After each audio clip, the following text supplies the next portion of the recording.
Bonjour chers téléspectateurs, bienvenue dans votre émission Écho de la jeunesse avec votre humble présentateur Providence Lokouli, le nationaliste. Écho de la jeunesse, une émission d'analyse d'actualités socio-politiques. Comme vous le savez, aujourd'hui nous allons pouvoir échanger et analyser sur le gouvernement Ilukamba, défis et perspectives. Le deuxième sujet, nous allons pouvoir aborder sur la gratuité de l'enseignement primaire, mythe ou réalité. Le troisième sujet, nous allons pouvoir parler sur la vraie raison escamotée sur la non-tenue des élections municipales locales depuis 2006. Je ne suis pas seul dans ce plateau, je suis accompagné de jeunes leaders avec qui nous allons pouvoir échanger et analyser les différentes actualités dont je vous ai fait bref d'annonce. Je suis avec Christian Pia, un jeune leader, le coordonnateur du mouvement ou de l'ONG La Voix des Opprimés. Je suis accompagné aussi de Berdi Landou qui est un analyste politique indépendant, et aussi Pancras Inkune, c'est un membre aussi de l'IFEM, coordonnateur de DJCD et aussi un membre proche du candidat président de la République, Setkin Koune. Je commence déjà avec Christian Pia. Salut cher Cordon. Chers compatriotes, je crois que vous allez bien. Je salue mes confrères et mes compatriotes qui sont ici à côté de moi. Je suis encore content de revoir encore Berdi sur ces plateaux. Malheureusement, ils ont quitté le peuple pour le pouvoir. Donc c'est le seul malheur. Et j'ai un ami qui est proche de cette Kikouni. Qu'est-ce qu'il est devenu? Malheureusement, ce n'est pas à vous de poser des questions, c'est moi qui est le journaliste ici.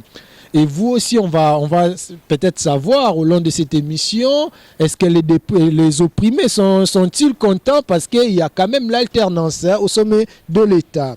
Je passe avec Berdi Landou. Sali, comment vous allez? Charlie, cher ami, Provi, de la même manière que mon ami Christian a fait, je le salue également. Et puis mon ami qui est à ses côtés. C'est un réel plaisir d'être ici pour analyser des choses ayant trait avec notre nation. Et voilà donc. La DJCD avec Pancras Inkune. Cher Pancras, pourquoi la DJCD? Salut d'abord.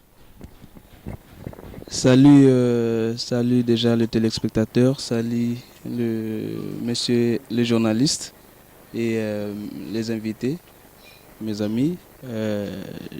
Déjà, je suis Pancras Sinkoune, comme vous venez de le présenter. Je suis le coordinateur de la DGCD, Dynamique de jeunes congolais pour le développement. Et voilà, membre aussi du bureau politique du Canada président cette Kikouni. Merci. C'est avec toi que nous allons débattre et commencer cette émission avec notre premier sujet, le gouvernement Ilukamba, défis et perspectives. Bien, je préfère commencer avec M. Christian Pia. Défis et perspectives, le gouvernement Ilukamba. Vous avez 3 minutes d'essayer quand même d'éjalonner quels sont les défis et comment est-ce que vous faites la fiction de ce gouvernement, parce qu'il y a quand même des critères qui sont exigés et je pense que il y a quand même une sorte de détermination pour résorber la souffrance et la misère de la population congolaise. Gouvernement Ilukamba, défis et perspectives. Merci, monsieur le journaliste, pour la parole accordée. Je crois qu'il y a des choses à rectifier déjà.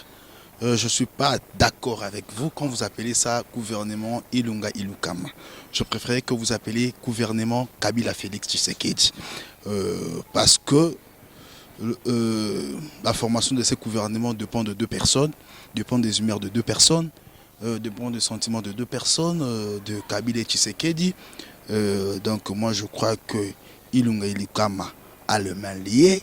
Lui on lui donne juste de nom. Et il n'a rien à faire. Et je me pose toujours la question à chaque fois, si ces ministres qui seront dans son gouvernement vont le respecter. Parce qu'ils savent déjà que non, ce n'est pas toi qui nous as nommés, ce n'est pas toi qui nous as proposé. Mais monsieur le Premier ministre Ilunga fait preuve de rigueur quand même. Il y a un certain nombre de critères pour être aligné comme étant ministre dans le gouvernement Ilunga. Parlons plus du défi. Hein. Aujourd'hui, nous avons la misère, la paupérisation et voir la perspective de ce gouvernement, monsieur Christian Ilunga. Je m'aimerais sur ces points m'exprimer à Lingala pour que le millier de Congolais puisse mieux me comprendre. Moi je crois que Tozo Kende est toujours dans un système, il y a l'État contre le peuple. L'État Moïni, l'État Mungune à la population. Je ne peux pas admettre que nous sommes dans un pays très pauvre où Batoubasan a Kati à misère et bosser la bise au gouvernement de 65 personnes. Et dans la monture de ce gouvernement, je vois déjà un ministre de défense et je vois un ministre délégué de la défense. Bon, je ne sais pas, et vous êtes journaliste et j'ai mon ami Berti qui est proche du cash. S'il peut m'expliquer quel est le rôle du ministre près du président de la République, pendant qu'il y a déjà un directeur de cabinet. Donc, Kamira Alouwa, moi, c'est Liboso Bazou, il est deuxième femme. Et bon, moi, je crois que moi, personnellement, je n'ai rien à attendre de ces gouvernements. Je crois que ces gouvernements, c'est pour satisfaire la bouche des gens. C'est pour satisfaire les gens qui ont passé leurs 38 ans dans la misère. C'est pour leur satisfaire que notre tour aussi se peut être immeuble. Je vois déjà Jean-Marc Abound qui s'est fait déjà des luxes. Nous allons pouvoir vous taxer des pessimistes. Hein? Il faut quand même être... non, monsieur le journaliste, je suis en train de dire ce qui est réel. Nous avons eu un président de la République, bien que c'est un président de fait, que son parti politique a toujours dit le peuple d'abord. Mais depuis qu'il est président de la République, il est devenu, je ne sais pas si premier substitut de pilote, je ne sais pas moi quoi. Il est toujours entre deux avions. Et c'est l'argent de l'État qui est dépensé.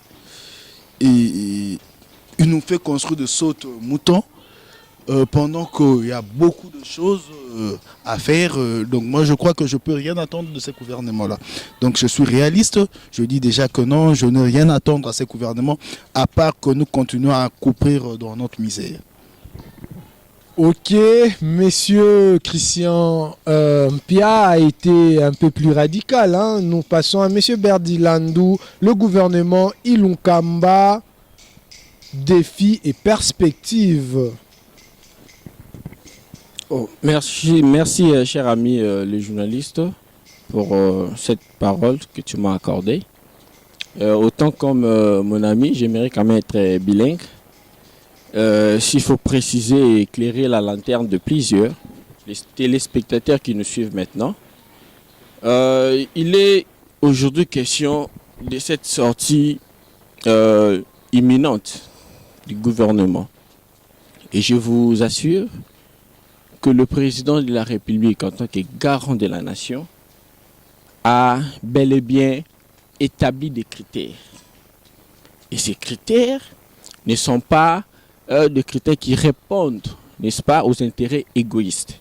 Ce sont des critères sur base de besoins réels de la population. Et nous disons toujours que le composant ou encore les membres, les animateurs de ce gouvernement seront ceux-là qui vont avoir, je dirais, une casquette de valeur quand même irréprochable. Nous ne pourrons pas dire à 100%, mais ce sont des gens qui vont témoigner de cela. Le gouvernement Ilunga, par où doit commencer? Parce qu'il y a vraiment... ça ne va pas au sein de la population. Il est clair, mon cher ami. Je pense que même ceux qui nous suivent, même ceux qui nous suivent savent réellement par où le gouvernement doit commencer. Nous sommes tous ici au Congo, nous ne vivons pas dans une autre planète. Nous savons la souffrance réelle de la population. Et je vous assure que ce gouvernement qui sortira viendra au secours de la population. Il n'y a pas autre chose que ça, mon cher ami. Vous voyez? Donc, pour essayer aussi de préciser... Comment est-ce que vous voyez ce gouvernement? Y aura-t-il une cohésion entre les membres du gouvernement? Je dois dire qu'à ce sujet, ne compte pas sur moi pour verser dans les procès d'intention, comme l'a fait mon ami Christian, verser dans ces genres de pessimisme exagéré.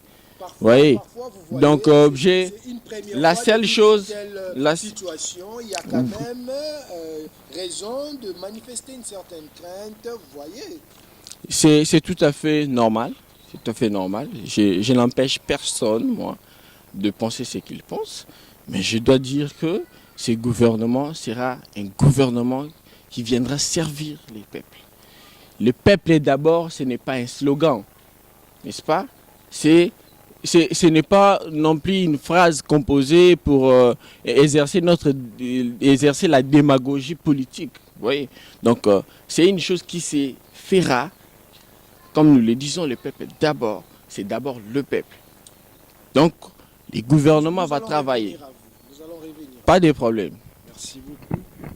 Et c'est avec cette même allure que nous allons continuer avec Pancras Inkouné. C'est la même question. Vous avez quand même suivi les interventions de vos co-débatteurs. C'est avec ça que nous allons pouvoir continuer le même sujet. Le gouvernement Ilukamba, défis et perspectives. Pancras Inkouné, proche de cette Kinkoun, bien sûr. Hein.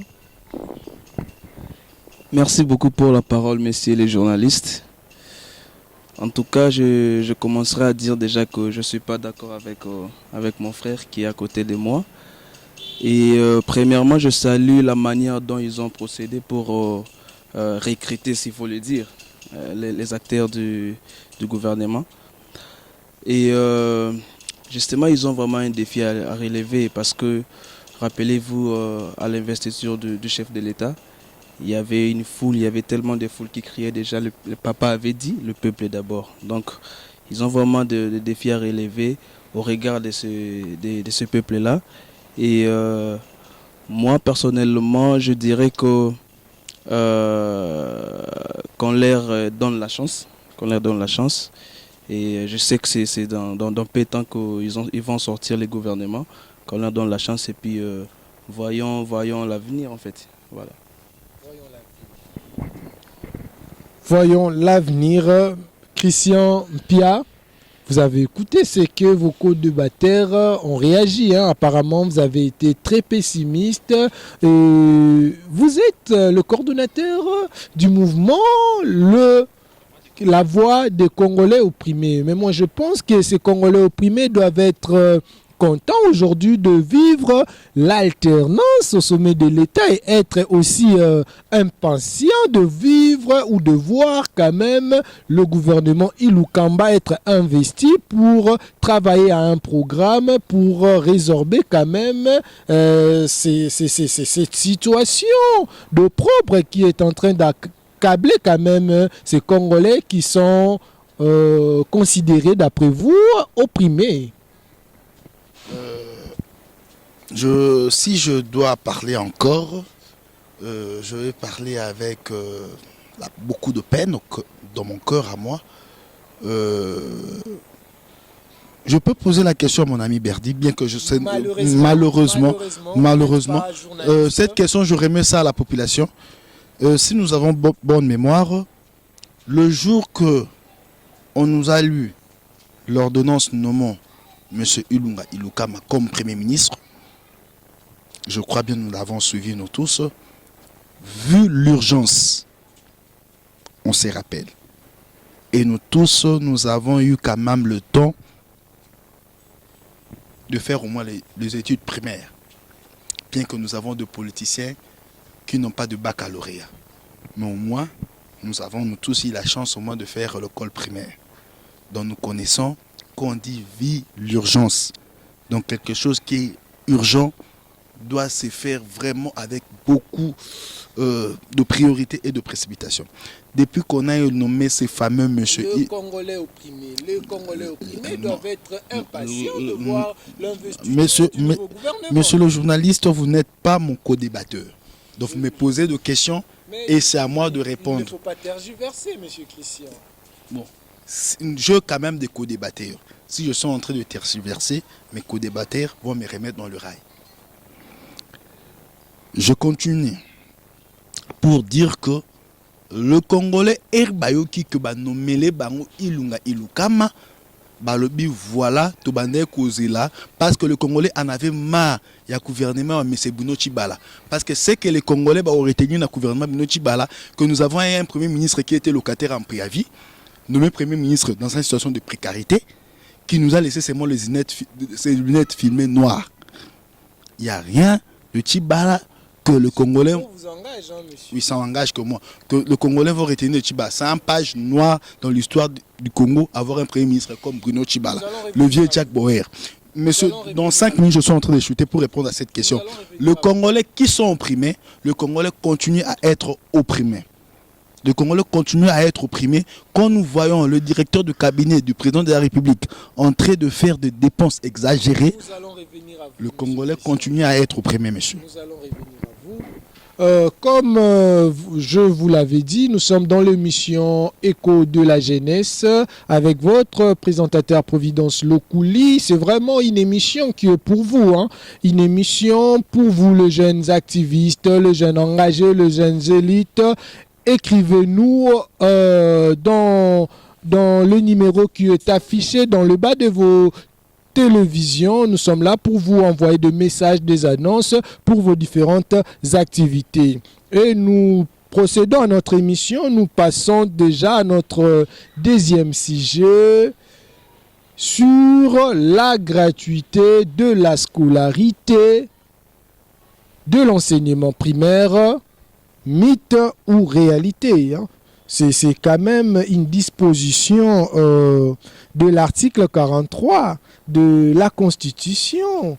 Et je pense que c'est quand même un droit auquel la population doit jouir. Et jusqu'aux preuves du contraire, nous ne savons pas où est-ce que nous sommes avec cette fameuse disposition. Et voilà pourquoi je pense que je dois commencer avec Berdi Landou. Vous avez quand même le droit de répliquer sur ce que votre co-débatteur venait juste de dire avant vous, mais tout en sachant que dans votre minute, vous devez quand même aborder le deuxième sujet. Merci. Merci mon cher ami pour la parole, encore une fois, de plus. Je l'ai dit tout à l'heure, avant de finir... je viendrai là. Je l'ai dit tout à l'heure que ne comptez pas sur moi, mon cher ami, pour verser dans le procès d'intention et dans les allégations qui n'a pas de soubassement. Vous voyez? Donc quand vous êtes en train de vous attaquer à une haute personnalité de notre pays qui est... que la gratuité soit mise en exergue, il faut au moins 2 milliards de dollars. Ce n'est pas un problème. Ce n'est pas un problème. Ce pays est un pays riche.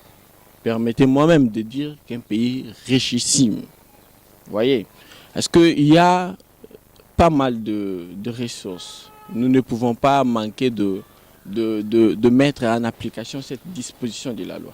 Et je dois vous informer ici, présent, qu'il y a déjà une commission qui est mise en place, qui travaille là-dessus. Et les chiffres sont connus, sauf ceux qui ne suivent pas l'information. Les chiffres revient à 28 millions de dollars, je crois, par mois, pour cette gratuité de l'enseignement primaire. Et aussi, j'aimerais saisir cette opportunité pour informer aussi à ceux qui nous suivent que déjà au partir du mois de septembre, cette rentrée sera bel et bien gratuite Et c'est ce que la commission a... Vous dites étant qu'équipe, Non, non, engagé, je suis en train de le dire sur base, étant citoyen congolais, sur base des qui a deux éléments. non, non, sur base des informations issues de cette commission. Je ne le dis pas par moi-même. Je ne fais même pas partie de cette commission. La commission nous a informés. Ce sont des gens engagés qui ont les soucis de relever ces défis. Et nous encourageons cela. On ne peut pas aller à l'encontre. S'il y a des dérapages, on viendra recadrer la chose. Vous voyez. Donc, je ne peux pas être pessimiste et exagéré pour faire croire aux gens que rien ne s'est fait. Mon cher ami, même quand 0, quelque chose s'ajoute, n'est-ce pas, les chiffres ne resteront pas intacts. Si vous aviez 2, s'il y a 0,1 s'est ajouté, on ne parlera plus de 2 simplement. Mais il faut que Voyez. ça puisse être signifiant pour Nous poster sommes- à quelque chose. Nous sommes à quelques mois de la prise du pouvoir du président Félix. Donc ça m'étonne. Ça m'étonne que vous puissiez les juger comme une personne qui a fait 10 ans déjà.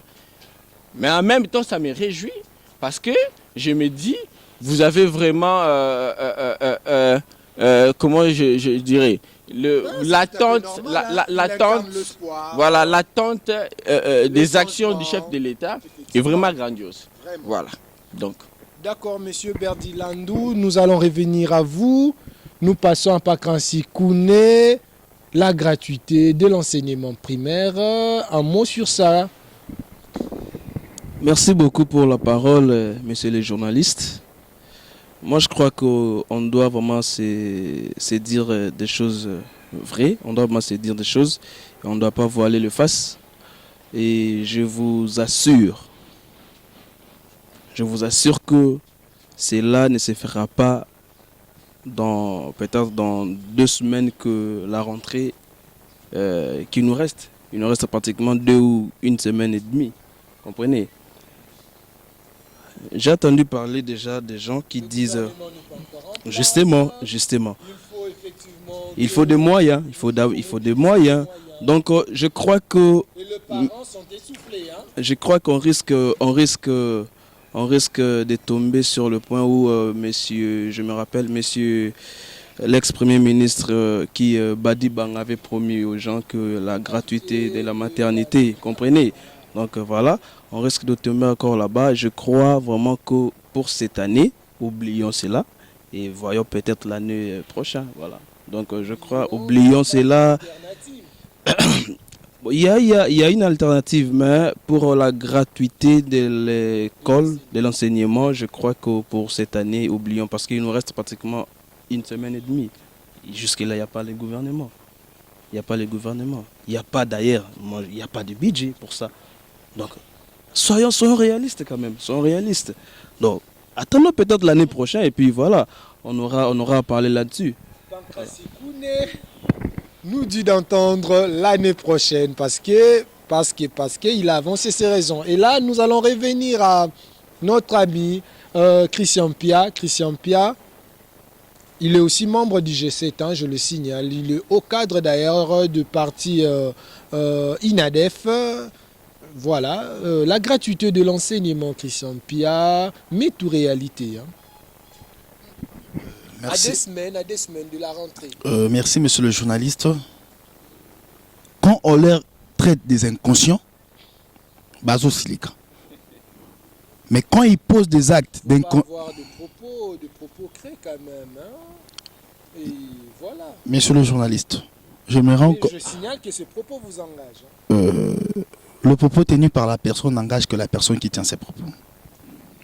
Je me rends compte que je suis encore face à un communicateur qui s'est habillé en journaliste de la présidence. Moi, j'ai toujours été indépendant. Hein. Merci Et vous beaucoup. suivez ça. Merci beaucoup. Je disais, quand on vous traite d'inconscient, vous siliquez. Mais quand vous posez les actes d'inconscience, vous ne vous rendez pas compte. Article 90 de la Constitution congolaise dit ceci. Article 90, article 91. C'est le gouvernement qui définit en concertation avec le président de la République le programme du gouvernement et assume la responsabilité. C'est le Premier ministre qui conduit la politique de l'État, monsieur. Quand la présidence de la République annonce, et je vois mon frère Berdi en train de faire des éloges sur ça, mais sont quand même sérieux. Sont quand même sérieux. Vous avez une minute. Merci beaucoup. Merci beaucoup. Sont quand même sérieux.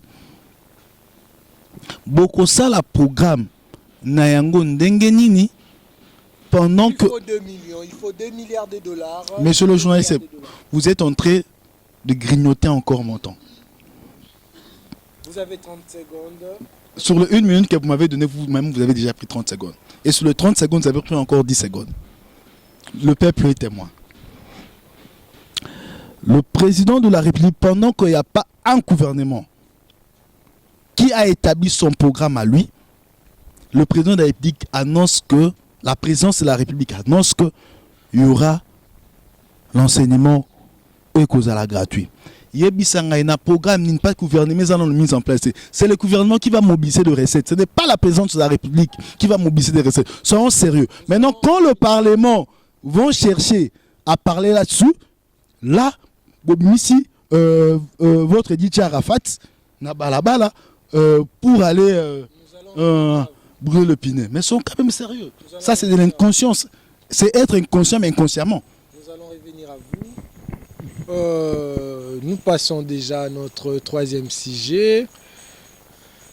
La vraie raison ou la raison escamotée sur le non ou la raison escamotée sur la non-tenue des élections municipales et locales.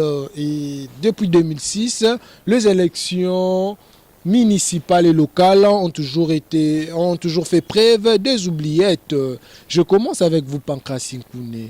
Les élections locales et municipales, toujours aux oublis. Merci, merci. Merci beaucoup pour la parole. Pour les élections locales municipales, en fait, je crois que vous êtes au courant déjà, on a eu à organiser des activités là-dessus. Avec justement. Celle de savoir la vraie raison. Pourquoi on n'a jamais organisé les élections locales et municipales? Celle qui organise des activités pour réclamer les élections. Je parle de notre ASBEL, de notre ONG, dont je suis le coordonnateur. Voilà.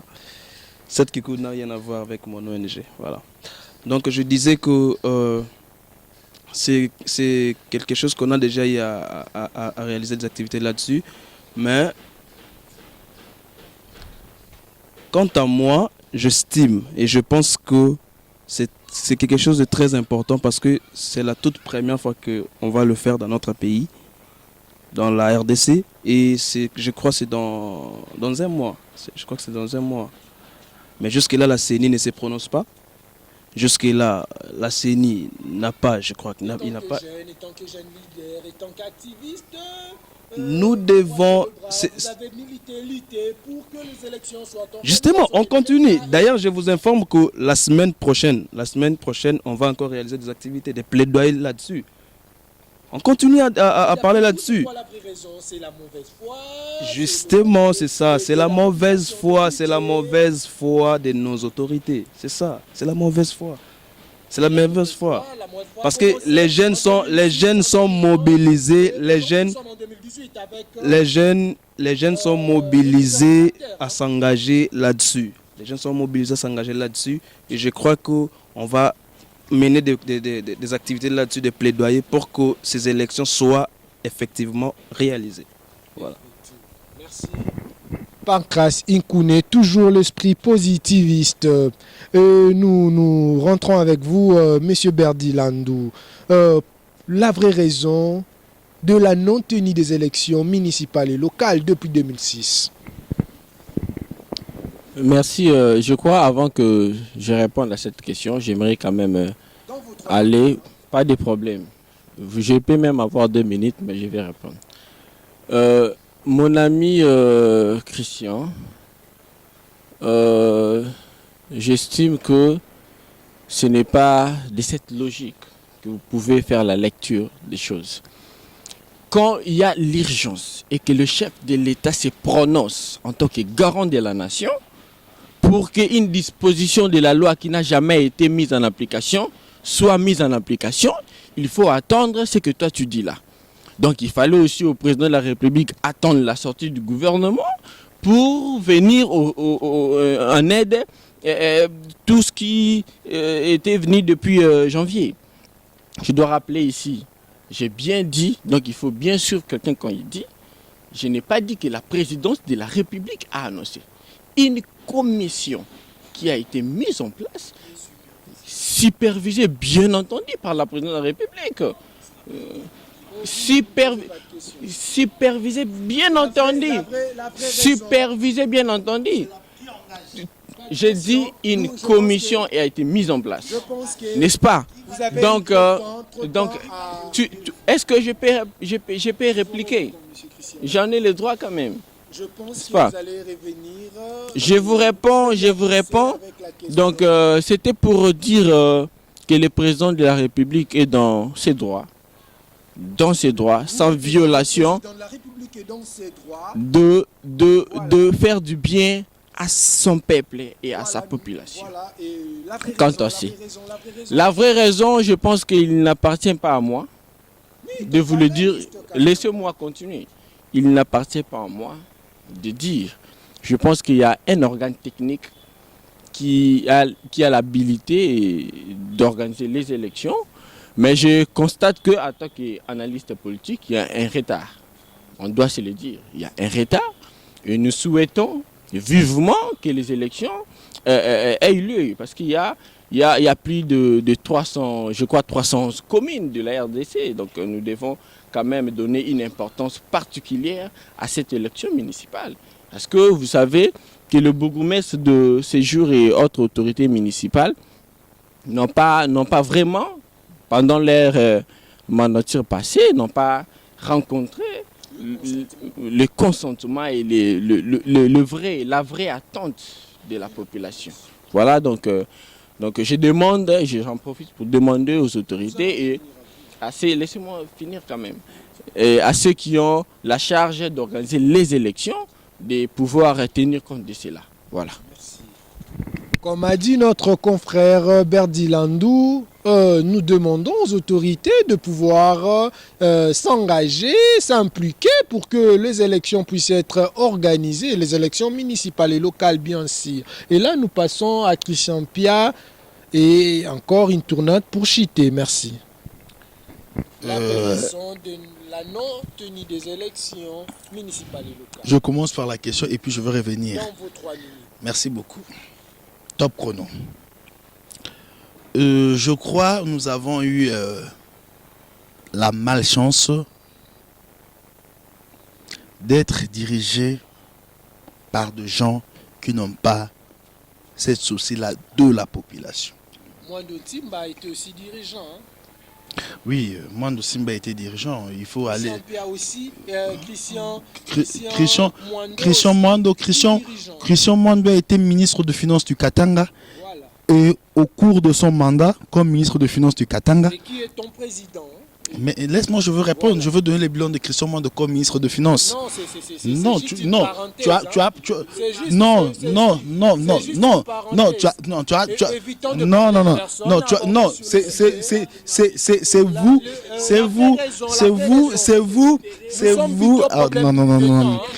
Mais laissez-moi continuer. Laissez-moi continuer. Christian Mwando a été ministre de Finances, mais il faut voir le bilan de Christian Mwando comme ministre de Finances. Il a trouvé... Mais monsieur le journaliste, c'est mon ton d'antenne à moi, monsieur le journaliste. Non. Mais c'est vous qui avez évoqué le nom de Christian Mwando. Je ne peux pas laisser son nom être suspendu comme ça. Je dois quand même lui ramener sur terre.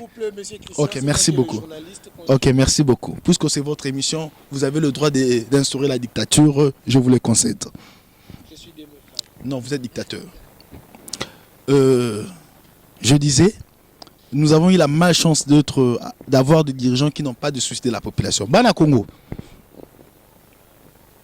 Ce qui est makambo nezo kendeboué, élection municipale na mboka auto, mtikala akomona yangot.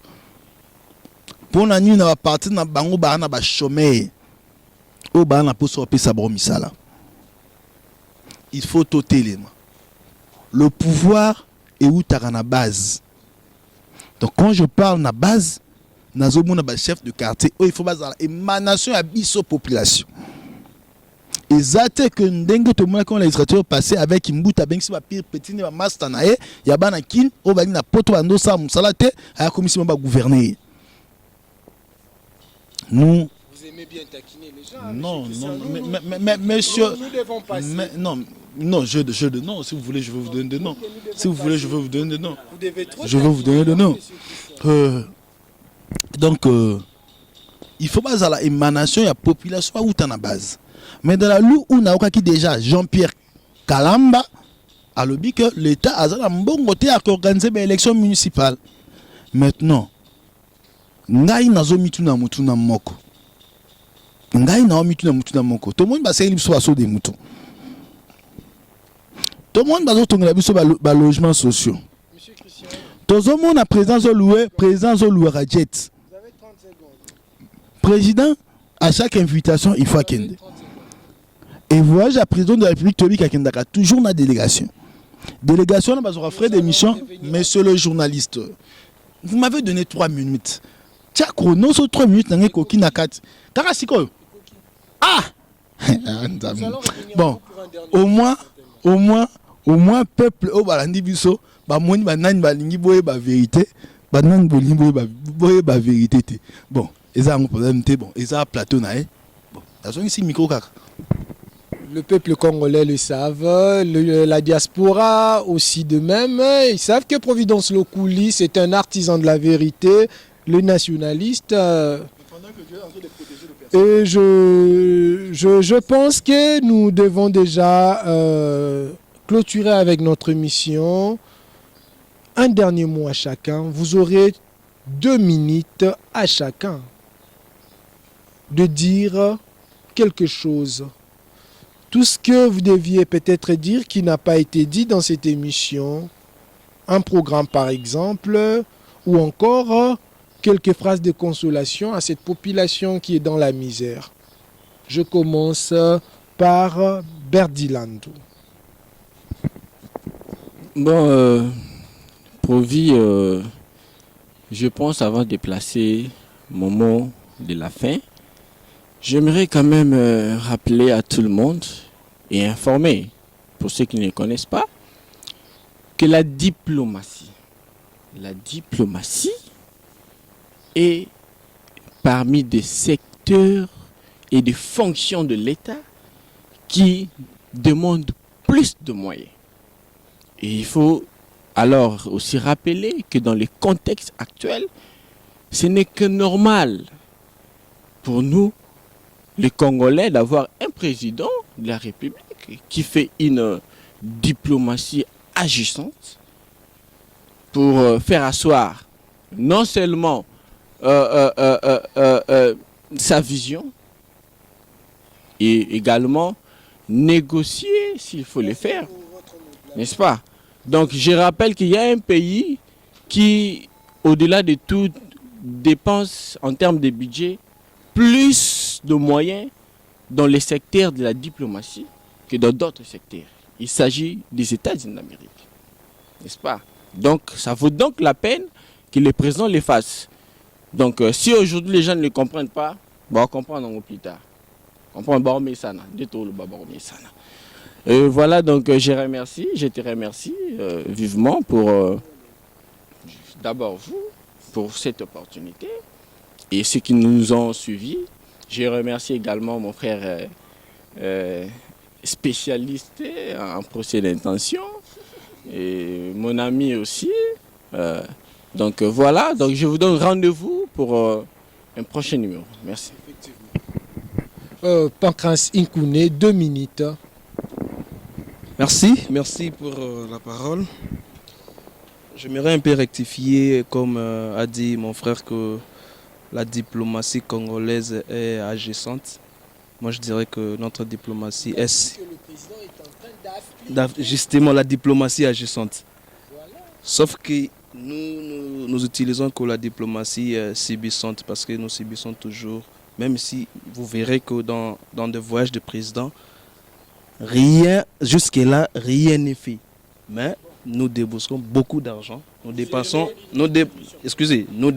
beaucoup d'argent, mais rien jusque-là, rien n'est fait. Je vous remercie pour l'invitation et je dis encore merci aux téléspectateurs. Je crois que le mot de la fin est que nous, derrière la jeunesse, nous devons travailler dur pour assurer un Congo meilleur que nous voulons assurer. Et encore, moi, demander aussi à nos autorités d'avoir en fait une bonne foi pour la réalisation des différents sujets qu'on a essayé d'évoquer ici. Merci beaucoup. Et c'est avec lui certainement que nous allons clôturer. On lui a traité de pessimiste, moi je ne sais pas quoi, mais sinon, nous clôturons avec Christian Pia 2 minutes. Je me montre ici. Je crois que ça va me servir de chrono pour économiser mes 2 minutes. Mais je vais juste vous demander que... 30 secondes. Non, je n'ai pas encore 30 secondes. Peuple congolais, non, le ba lingala. Congo ezali ya biso nyonso. Congo ezali mboka ya bakoko na biso. Soki tozongi na histoire ya mboka, nous allons voir que le Congo, nous sommes unis par le sort. Ce n'est pas par notre propre volonté. C'est un sort. Oui, ça là que non. Mboka o tous à la Congo. C'est par le sang que nous avons eu l'indépendance. C'est par le sang que nous avons exigé à Kabila pas de 3e mandat. C'est par le sang que Kabila a été contraint à négocier avec Tshisekedi. 30 secondes. Et c'est par le sang que nous devons exiger les élections municipales. Parce que le pouvoir vient de la base.